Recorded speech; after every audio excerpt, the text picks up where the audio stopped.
le petit diaporama de l'orage du jeudi 17 juillet 2017, hein, puisque les chasseurs d'orage et les internautes de YouTube, professionnels ou non, m'ont demandé voilà, les photos et les diapos. Donc ça sera une vidéo diapo, hein, à partir de l'autre appareil, hein, avec lequel j'avais filmé, avec l'iPhone 5S. Puisque là, je dispose actuellement d'un 6S, hein, qui me fait des économies, hein, qui est aussi performant qu'une caméra haute définition, hein. Donc ça, c'était le ciel dans l'état actuel, hein. C'était vraiment un orage très électrique sous un orage, on va dire, très électrique, sous un orage supercellulaire, hein, avec une monocellule actif. Avec un impact de foudre très proche, donc qui est celui-ci, qui est tombé sur la scierie de Roya, à environ 500 mètres de ma position, hein, avec ainsi d'autres impacts de foudre et des spiders, ce qu'on appelle des éclairs internuageux multiples, hein, qui sont instantanés, ouais, qui surgissent de manière instantanée, qui zèbrent vraiment le ciel, hein, qui sont vraiment très spectaculaires, hein, comme vous pouvez le voir sur les photos, hein, qui défile, hein, avec ce diaporama de foudre et d'inter et d'intra-nuageux, où vraiment les traceurs des éclairs, vous voyez, encore un autre impact qui est tombé à 2 km, qui est vraiment très très spectaculaire, hein, de ces orages qui ont touché la saison 2017, où j'ai pas eu trop le temps de m'en occuper vu mon état de santé actuel.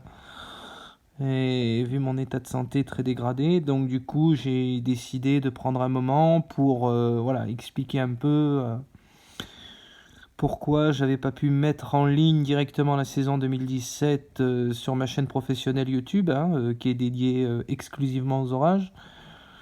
Donc voilà, un petit diaporama des éclairs tirés de films vidéo que vous aviez pu voir sur YouTube, hein, puisque beaucoup de gens me l'ont demandé. Encore un internuage au sol, hein, comme on peut le voir, hein, sur cette photo, hein, encore une fois de plus, hein.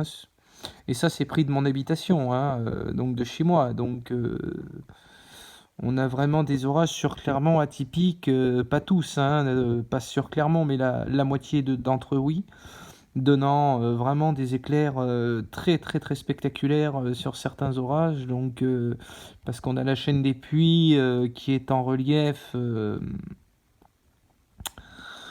sur le secteur de Clermont-Chamalières, hein. Je suis limitrophe Clermont, donc au niveau de Chamalières, donc qui donne vraiment par moment sur chaque été des orages vraiment extrêmement spectaculaires et violents, hein, donc qui sont vraiment appréciables, hein. On voit vraiment ce superbe internuageux là, hein, qui est magnifique, hein, vraiment splendide, hein. Celui-là aussi qui est très spectaculaire, très ramifié, avec un énorme traceur, avec beaucoup de ramifications, hein. Vous voyez, hein, qui a été pris sur plusieurs plans, comme celui-là, un spider aussi, hein. Donc qui était plus, je dirais, un éclair transversal, mais pas un impact. Un lui qui étant tombé derrière mon habitation, hein. Faut savoir qu'à ce moment-là, il était 21h35, il était 21h45, hein, donc la nuit commençait à tomber. Voilà, avec la photo de la supercellule avant le déclenchement de déluge de foudre, hein, donc qui était vraiment spectaculaire, hein. On reconnaît les lieux où je filme, avec vraiment ces cellules qui n'étaient pas actives à l'arrivée, mais qui le sont devenues à partir de entre 21h30 et 22h, hein, et qui sont arrivées sur les coups de 20h30. Voilà. Donc vous avez les photos qui sont là, voilà, les cellules qui donnaient énormément de pluie, qui se sont mis vraiment à beaucoup s'activer sur le plan électrique, hein. Il y avait déjà quelques éclairs là au fond sur ma droite, hein, mais c'était pas encore ça, quoi. Mais ça s'est vraiment activé